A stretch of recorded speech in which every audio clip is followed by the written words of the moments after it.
वैसाखी, जिसे वैसाखी भी कहा जाता है, एक अत्यंत महत्वपूर्ण और रंगीन पर्व है, जिसे विशेष रूप से पंजाब और उत्तरी भारत में 13 या 14 अप्रैल को मनाया जाता है। ये त्योहार एक फसल उत्सव है, जो किसानों के लिए एक नई फसल के मौसम के आगमन का जश्न होता है, और सिखों के लिए इसका गहरा धार्मिक और ऐतिहासिक महत्व है। वैसाखी के दिन 1699 में गुरु गोबिंद सिंह ने खालसा पंथ की स्थापना की थी, जिसने सिख धर्म और उसकी पहचान को नई दिशा दी। वैसाखी न केवल कृषि क्षेत्र से जुड़ा हुआ है, बल्कि यह भारत के इतिहास के कुछ अहम मोड़ों से भी जुड़ा है, जैसे 1801 में महाराजा रणजीत सिंह का राज्याभिषेक और 1919 में जलियांवाला बाग हत्याकांड, जिसने भारतीय स्वतंत्रता संग्राम को एक नया मोड़ दिया। वैसाखी का त्योहार एक साथ खुशी और कृतज्ञता का प्रतीक होता है। ये दिन गुरु तेग बहादुर की शहादत से भी जुड़ा हुआ है, जिन्हें औरंगजेब के आदेश पर फांसी दी गई थी, जब उन्होंने हिंदुओं और सिखों के धार्मिक अधिकारों की रक्षा की। उनकी मृत्यु के बाद उनके पुत्र गुरु गोबिंद सिंह ने सिख समुदाय को साहस, निष्ठा और बलिदान की भावना से प्रेरित किया। 30 मार्च 1699 को वैसाखी के दिन गुरु गोबिंद सिंह ने आनंदपुर साहिब में हजारों सिखों को इकट्ठा किया और एक ऐतिहासिक भाषण दिया।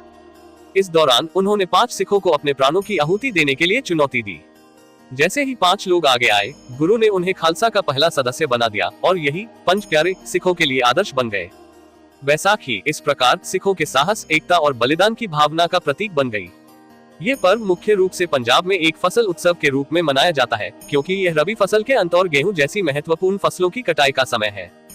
किसान इस दौरान अपनी फसल के अच्छे उत्पादन के लिए कृतज्ञता व्यक्त करते हैं और आने वाले कृषि चक्र के लिए आशीर्वाद मांगते हैं। इस दिन किसानों द्वारा आयोजित बैसाखी मेले न केवल फसल का जश्न मनाने का अवसर प्रदान करते हैं, बल्कि यह एक सामाजिक आयोजन भी होते हैं, जिसमें लोग एक साथ आकर कृषि उत्पादों का आदान प्रदान करते हैं और परंपराओं का पालन करते हैं। बैसाखी के दिन किसान अपनी भूमि के प्रति आभार व्यक्त करने के लिए अरदास और अन्य धार्मिक अनुष्ठान करते हैं, जो एक नए कृषि वर्ष की शुरुआत का संकेत होते हैं। सिख धर्म के अनुयायी इस दिन गुरुद्वारों में जाकर प्रार्थना, भजन गायन और लंगर जैसी सामुदायिक सेवाओं में भाग लेते हैं। अमृतसर में स्थित स्वर्ण मंदिर इस समय विशेष रूप से जीवंत होता है, जहां भक्त पूरे देश और दुनिया से एकत्र होते हैं। बैसाखी के दिन सिखों द्वारा भांगड़ा और गिद्दा जैसे लोक नृत्य किए जाते हैं और रंग बिरंगे जुलूस निकाले जाते हैं, जिनमें गुरु ग्रंथ साहिब को पारंपरिक संगीत और प्रदर्शनों के साथ सड़कों पर ले जाया जाता है। इसके साथ ही मेले भी आयोजित किए जाते हैं, जहां भोजन, खरीदारी और मनोरंजन की कई गतिविधियां होती हैं।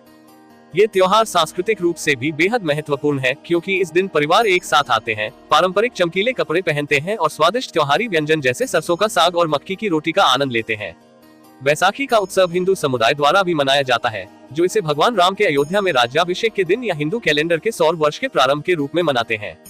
ये पर्व भारत भर में आनंद, एकता और उल्लास का प्रतीक है, जिसे विभिन्न समुदायों और धर्मों के लोग एक साथ मनाते हैं।